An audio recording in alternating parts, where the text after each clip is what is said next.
566 కోట్లు. ఈ ఫిగర్ మన దేశంలో మామూలు వాళ్లకే కాదు, మహా కోటీశ్వరులకి కూడా పెద్ద అమౌంటే.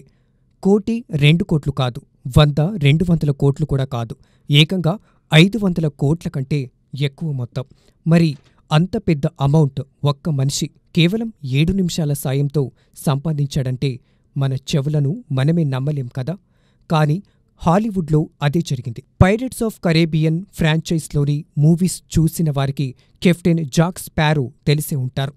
ఆ పాత్రను పోషించింది జానీ డెప్. ఈయనకు దేశ విదేశాల్లో ఫ్యాన్స్ ఉన్నారు. అమెరికాలో అయితే లెక్కే లేదు. కాకపోతే ఈయన స్పెషాలిటీ ఏంటంటే తాను ఏ సినిమాలో ఉన్నా దానికి ఎక్కడలేని ఆకర్షణ తీసుకువస్తాడు. జానీ డెప్ ఓ క్యారెక్టర్లో కనిపించాడంటే ఇక ఆ సినిమాకు హాలీవుడ్ బాక్సాఫీస్ వద్ద తిరుగుండదు.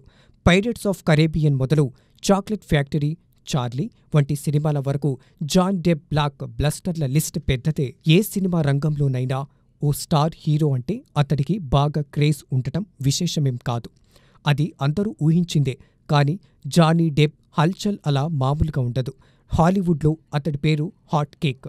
అందుకే ఓసారి ఆయనకు కేవలం 7 నిమిషాల అతిథి పాత్ర కోసం 68 మిలియన్ల అమెరికన్ డాలర్లు ఇచ్చారు ఫిలిం మేకర్స్.